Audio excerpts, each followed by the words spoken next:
Kata orang-orang, ketika kamu menikah dengan seseorang, kalian akan menjadi keluarga dan tinggal bersama seumur hidup. Namun, tak lama setelah itu, ia menyadari bahwa semua itu hanyalah ilusi. Meskipun telah menikah, tetap saja mereka merasa asing satu sama lain. Cerita dimulai ketika seorang wartawan bernama Chitose hendak mewawancarai seorang polisi bernama Takefumi, yang tak lain adalah mantan suaminya sendiri. Saat wawancara berlangsung, suasana terasa canggung. Namun, Chitose mencoba mencairkannya dengan mengatakan bahwa mereka tidak perlu sekaku itu, karena dulu mereka adalah suami istri. Takefumi menanggapinya dengan dingin, mengatakan bahwa mereka sudah bercerai dan kini tidak saling mengenal. Chitose pun melanjutkan wawancaranya. Setelah selesai, Takefumi memandangi Chitose dan berpikir bahwa wanita itu terlihat lebih bersinar dibanding saat mereka berpisah. Mungkin Chitose sudah move on dan menikmati hidup barunya. Tapi bagaimana dengan dirinya? Saat Chitose hendak pergi, tiba-tiba ia berbalik dan mengajak Takefumi untuk minum bersama. Chitose masih muda mabuk seperti dulu. Mereka pun mulai mengenang masa lalu yang konyol, yang perlahan mencairkan suasana di antara mereka. Takefumi juga teringat masa lalu. Saat perceraian terjadi, ia membenci segala hal tentang Chitose. Mereka masih sangat muda saat menikah, bahkan masih kuliah. Namun kini semuanya telah berakhir. Ketika Takefumi melihat tangan Chitose, ia menyadari bahwa wanita itu tidak memakai cincin. Artinya Chitose belum menikah lagi. Bahkan ia masih menggunakan nama keluarga yang sama.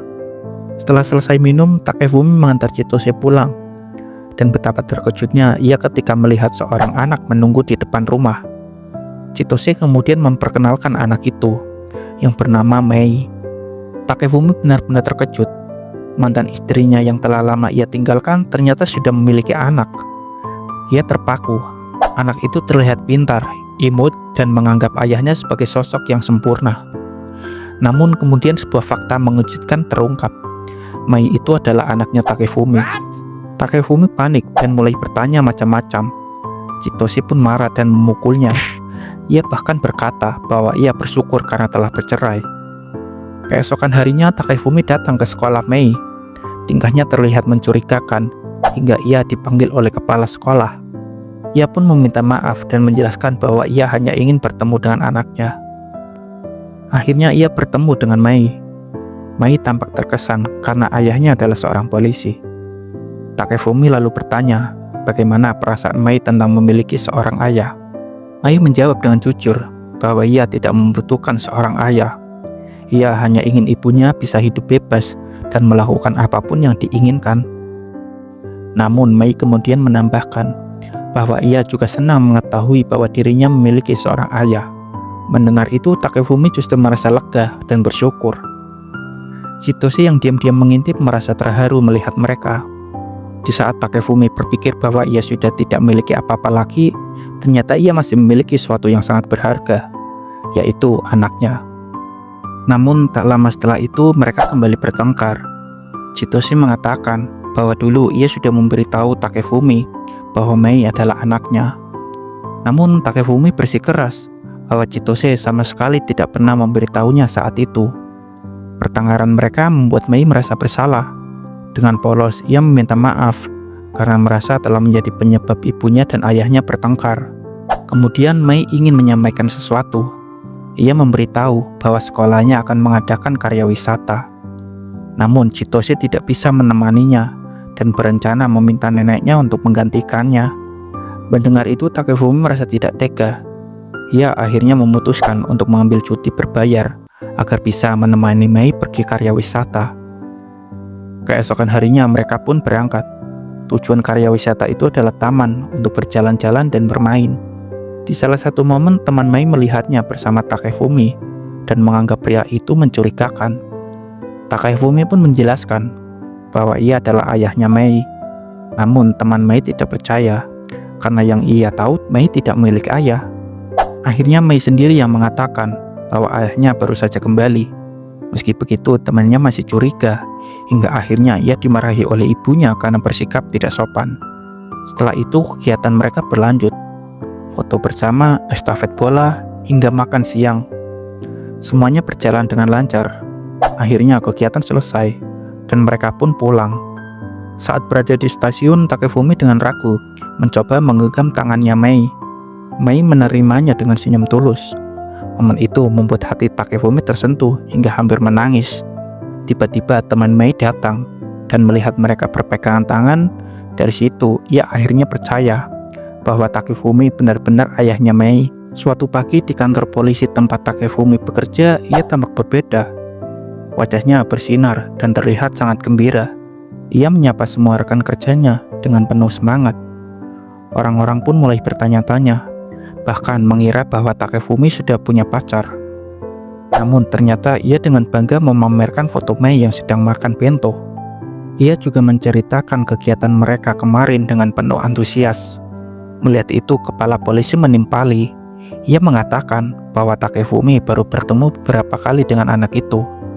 Lalu bertanya di mana biasanya mereka bertemu. Takefumi menjawab bahwa mereka biasanya bertemu di restoran keluarga. Kepala polisi pun merasa heran. Menurutnya, jika Takefumi bukan orang asing, seharusnya ia sudah diajak ke rumah, bukan hanya bertemu di restoran. Ucapan itu membuat Takefumi terus kepikiran.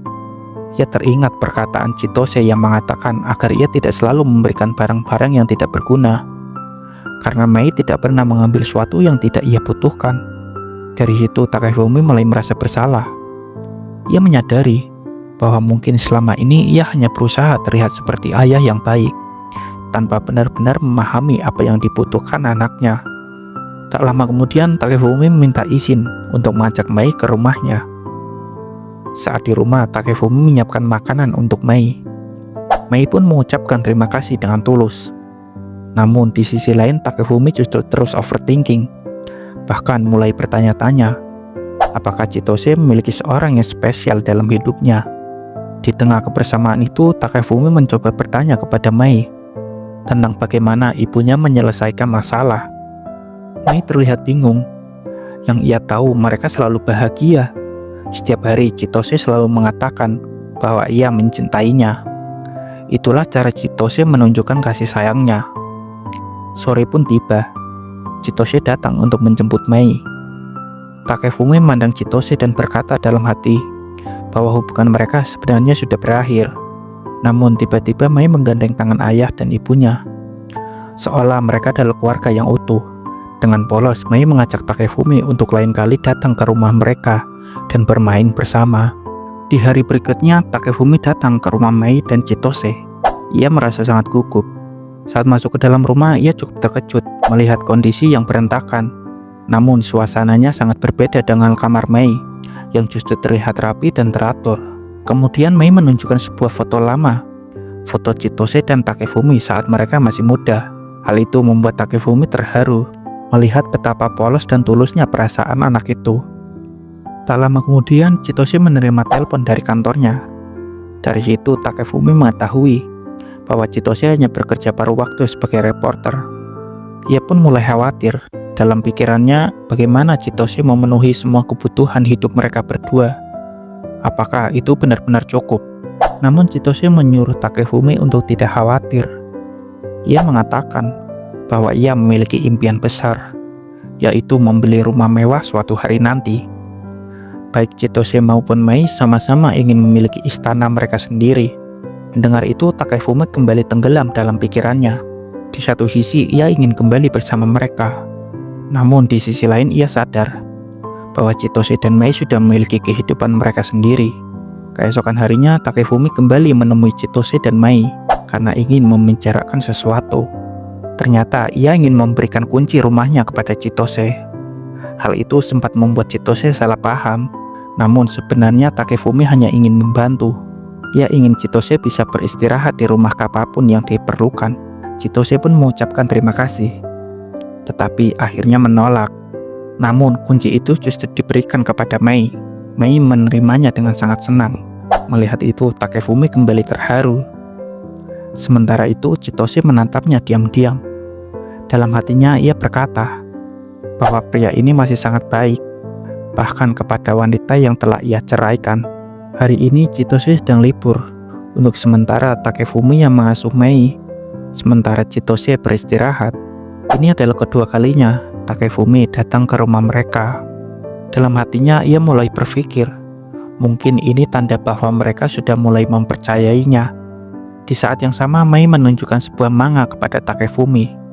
Lalu dengan polos ia bertanya, meskipun ayah dan ibunya sudah tidak bersama, apakah dulu mereka bahagia? Pertanyaan itu membuat Takefumi terdiam. Ia pun teringat kejadian 8 tahun yang lalu. Saat itu ia menyatakan perasaannya kepada Chitose, namun langsung ditolak. Bukan sekali, dua kali, bahkan sudah ratusan kali ia ditolak. Chitose adalah gadis yang populer. Banyak pria yang menyukainya dan menyatakan cinta padanya. Suatu hari Takefumi terlibat perkelahian dengan pria lain. Hanya karena masalah sepele, ia pulang dalam keadaan babak belur. Tak lama kemudian bel rumah berbunyi. Saat pintu terbuka, ternyata Chitose datang menjenguknya. Ia merasa bersalah karena mendengar bahwa Takefumi berkelahi karena dirinya. Melihat itu, Takefumi justru merasa senang. Orang yang ia cintai datang menjenguknya. Berkat kegigihannya, hati Chitose perlahan mulai luluh. Dan Takefumi secara tiba-tiba mencium Chitose, yang berujung ia dipukul. Namun setelah itu Chitose justru mengatakan satu hal sederhana, bahwa mereka sebaiknya mencoba berkencan. Dari situlah hubungan mereka dimulai. Mereka akhirnya menikah karena saling mencintai satu sama lain. Namun kembali ke masa sekarang, Mei bertanya dengan jujur, jika mereka begitu saling mencintai, mengapa mereka bercerai? Pertanyaan itu membuat Takefumi terkejut. Dadanya terasa sesak, seolah menyentuh luka lama yang belum benar-benar sembuh. Tak lama kemudian, saat Takefumi hendak membangunkan Chitose, ia sempat teringat kembali dengan kenangan indah bersama wanita itu. Namun ia segera menepis pikirannya dan fokus pada kenyataan saat ini. Saat dibangunkan, Chitose tampak setengah sadar. Ia sempat mengigau, seolah masih hidup bersama Takefumi. Takefumi pun menyadarkannya bahwa itu hanyalah mimpi. Ternyata dalam mimpinya, Chitose juga melihat kembali masa-masa indah mereka dulu. Ketika Chitose hendak mengganti pakaian, ia teringat kembali mimpi tersebut dan tanpa sadar merasa malu sendiri. Seminggu yang lalu, Mei mendapatkan tugas untuk menulis esai tentang keluarganya. Chitose sempat berpikir, apakah Mei akan kembali menulis tentang dirinya? Namun gurunya juga mengatakan bahwa mereka boleh menulis tentang seseorang yang berharga, meskipun tidak tinggal bersama. Mendengar itu, Mei mulai berpikir untuk menulis tentang ayahnya.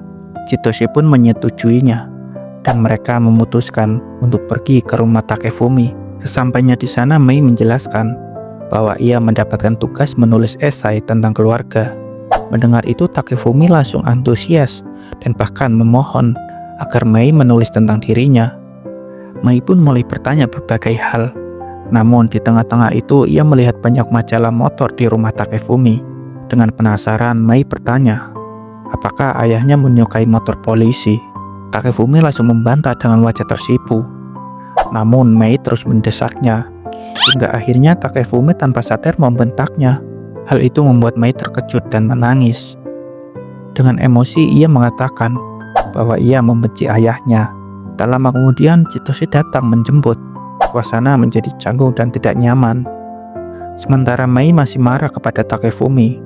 Keesokan harinya Takefumi mendapatkan tugas untuk mengajar anak-anak TK tentang lalu lintas. Saat melihat daftar sekolah yang akan dikunjungi, ia menyadari bahwa sekolah Mei termasuk di dalamnya.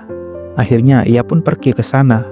Di sekolah beberapa anak bertanya, mengapa Pak Polisi tidak menggunakan motor putih yang keren itu? Dari situ terungkap bahwa alasan Takefumi menjadi polisi adalah karena ia ingin mengendarai motor polisi. Namun ia selalu gagal dalam tes tersebut. Saat suasana mulai tidak nyaman, Mei justru membela ayahnya. Ia mengatakan bahwa mereka datang untuk belajar tentang lalu lintas, bukan membicarakan motor polisi. Ia juga menambahkan bahwa jika topik itu dibahas, ayahnya akan marah. Namun kali ini Takefumi memilih untuk jujur. Ia mengakui kepada Mei bahwa selama ini ia berbohong. Sebenarnya ia sangat menyukai motor polisi, dan itulah alasan sebenarnya ia menjadi seorang polisi. Mendengar itu, Mei pun berkata bahwa ia berharap suatu hari nanti ayahnya bisa benar-benar mengendarai motor polisi. Takefumi pun berjanji bahwa suatu saat ia akan mencapainya. Setelah itu ia menceritakan semuanya kepada Chitose. Ia mengungkapkan keinginannya untuk terus mengejar mimpinya. Chitose mendengarkan dengan tenang, lalu mengatakan bahwa mereka akan mengejar mimpi itu bersama. Mendengar kata-kata itu, Takefumi tersipu. Dalam hatinya, ia merasa telah selangkah lebih dekat dengan Chitose dan Mei. Suatu hari, Chitose bertemu dengan temannya dan menceritakan bahwa ia kembali bertemu dengan mantan suaminya. Temannya langsung menyarankan agar Chitose menjaga jarak. Menurutnya, Takefumi tidak ada saat Chitose benar-benar membutuhkannya. Membesarkan anak selama 6 tahun seorang diri bukanlah hal yang mudah. Dan kini ia tiba-tiba muncul sebagai sosok ayah. Namun Chitose menjelaskan bahwa semua ini hanya kebetulan. Temannya pun akhirnya tidak banyak bicara lagi. Selama hal itu tidak menimbulkan masalah, ia memilih untuk menghormati keputusan Chitose. Tak lama setelah itu, Chitose bertemu dengan Takefumi saat hendak mengantar Mei. Dalam hati, Chitose mulai berpikir bahwa Takefumi mungkin telah berubah dan bisa menjadi ayah yang baik sekarang. Dengan sedikit malu, Chitose pun bertanya kepada Takefumi apakah ia sudah memikirkan tentang masa depan. Pertanyaan itu membuat Takefumi bingung. Masa depan seperti apa yang dia maksud? Tentang pekerjaannya, tentang Mei, atau tentang hubungan mereka berdua? Di dalam hatinya muncul sebuah kemungkinan. Bagaimana jika mereka mencoba mengulang semuanya dari awal? Namun di sisi lain, ia juga merasa takut. Jika mereka mencoba lagi dan berakhir dengan perceraian untuk kedua kalinya, mungkin ia tidak akan bisa bertemu dengan Mei lagi. Pikiran itu membuat Takefumi kembali terjebak dalam overthinking. Pada akhirnya, ia menginginkan satu hal sederhana, melanjutkan hubungan yang ada sekarang, di mana ia masih bisa bertemu dengan Mei dan Chitose.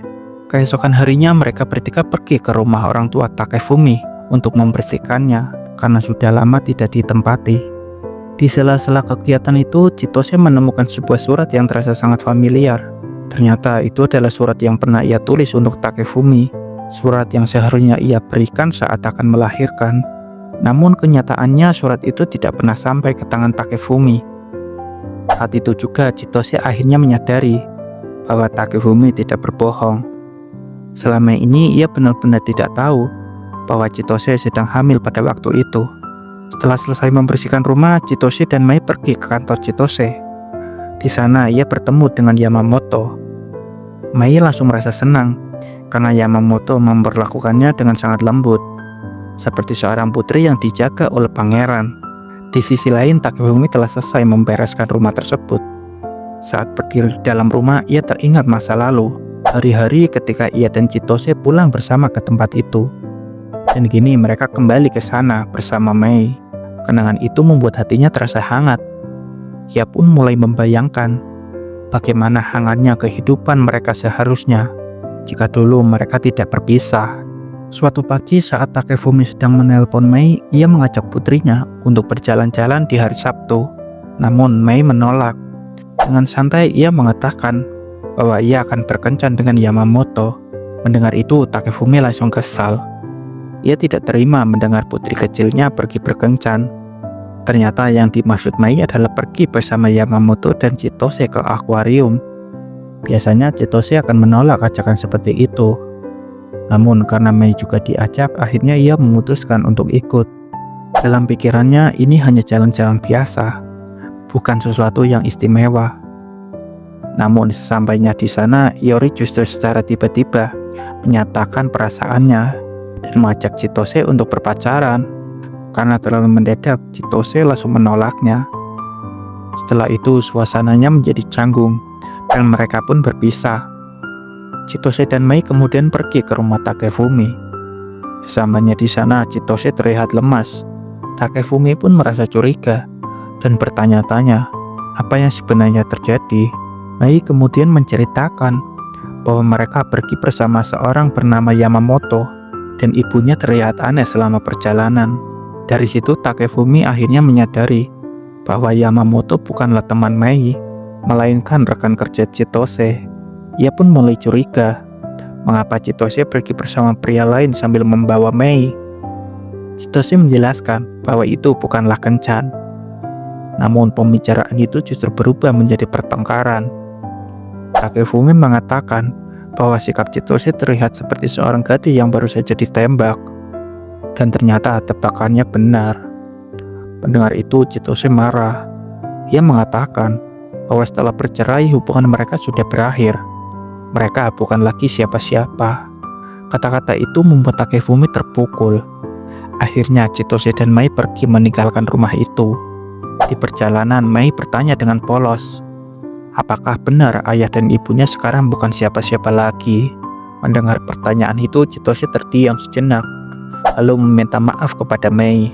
Namun Mai menjawab dengan jujur bahwa daripada meminta maaf kepadanya, lebih baik ibunya jujur kepada orang yang sebenarnya ia sukai. Setelah beberapa hari berlalu, akhirnya Mai dan Chitose kembali menemui Takefumi. Takefumi pun bertanya, apakah Chitose masih marah? Dengan wajah yang masih kesal, Chitose justru balik bertanya, apakah Takefumi memiliki pacar?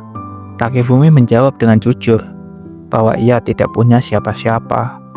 Di tengah suasana itu, Mai diam-diam memotret ayah dan ibunya, lalu mengirimkannya kepada Yamamoto. Tak lama kemudian, Chitose kembali bertemu dengan Yamamoto. Melihat sikap Chitose, Yamamoto akhirnya menyerah.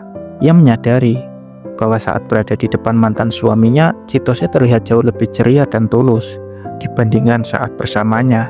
Di sisi lain, Takefumi yang kebetulan lewat sempat melihat mereka.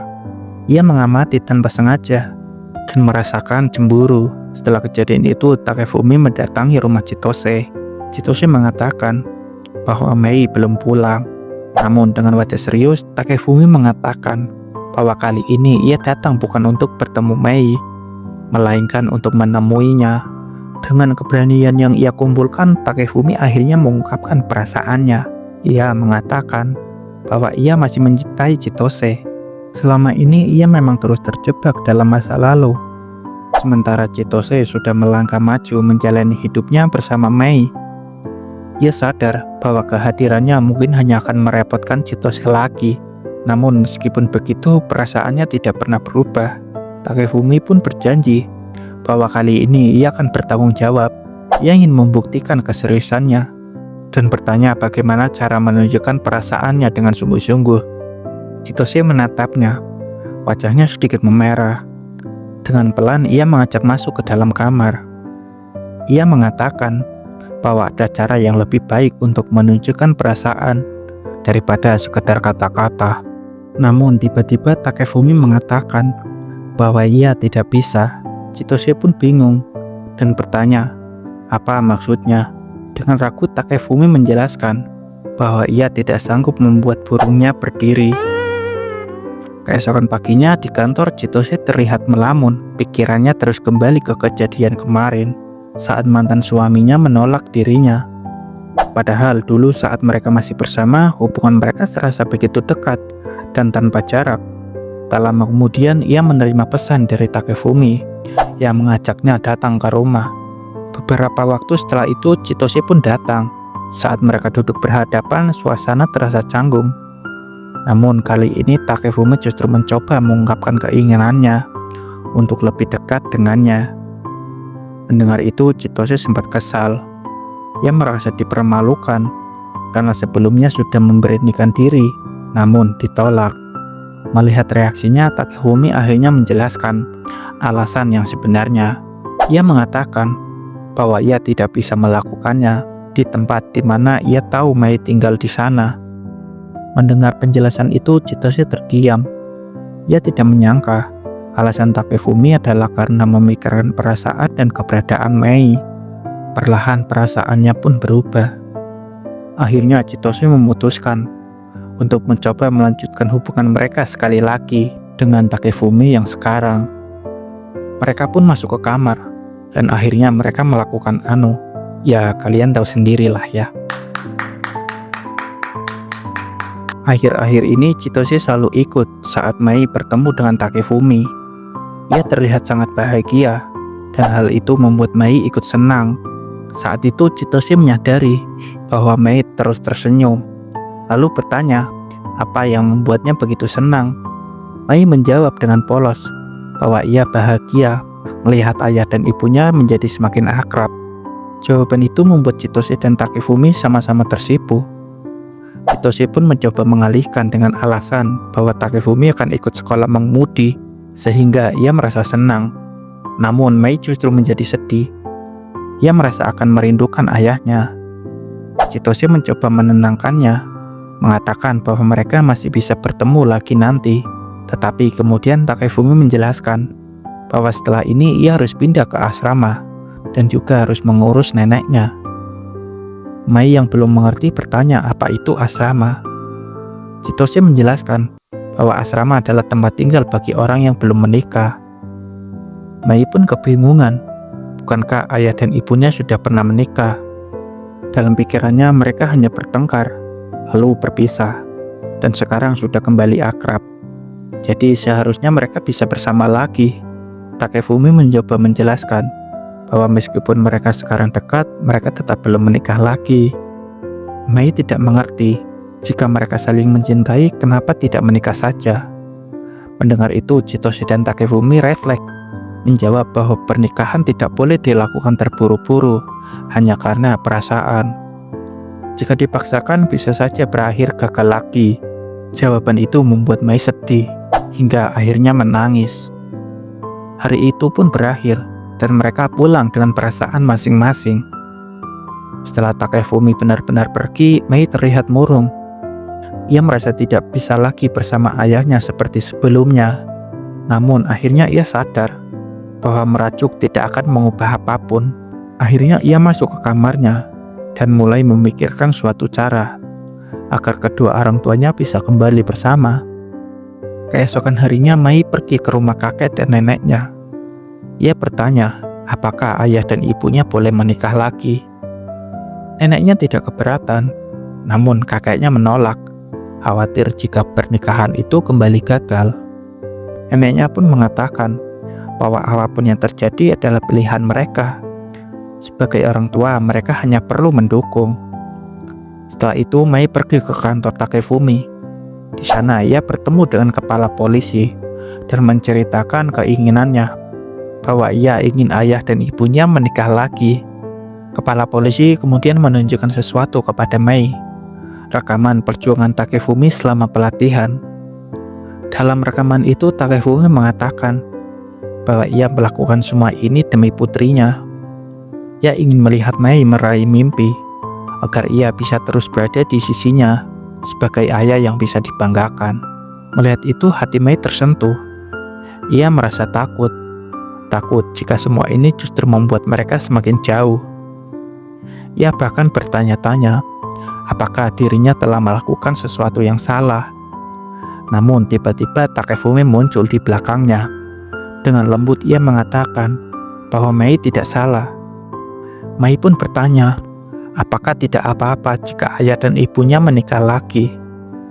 Pertanyaan itu membuat Takefumi terharu. Ia tersenyum dan mengatakan bahwa mereka harus menanyakan itu langsung kepada ibunya. Tak lama kemudian Takefumi pergi menemui Chitose. Ia membawa bunga, lalu dengan sungguh-sungguh berlutut dan melamar Chitose sekali lagi. Kali ini tanpa ragu Chitose menerima. Dan akhirnya mereka bertiga bisa kembali hidup bersama sebagai satu keluarga yang utuh. Gila, akhirnya happy ending. Gue capek banget. Kalau kalian mau request manga yang mau dibikin cerita kayak gini, komen aja di bawah. Kalau bisa sih lewat Saweria. Cihuy.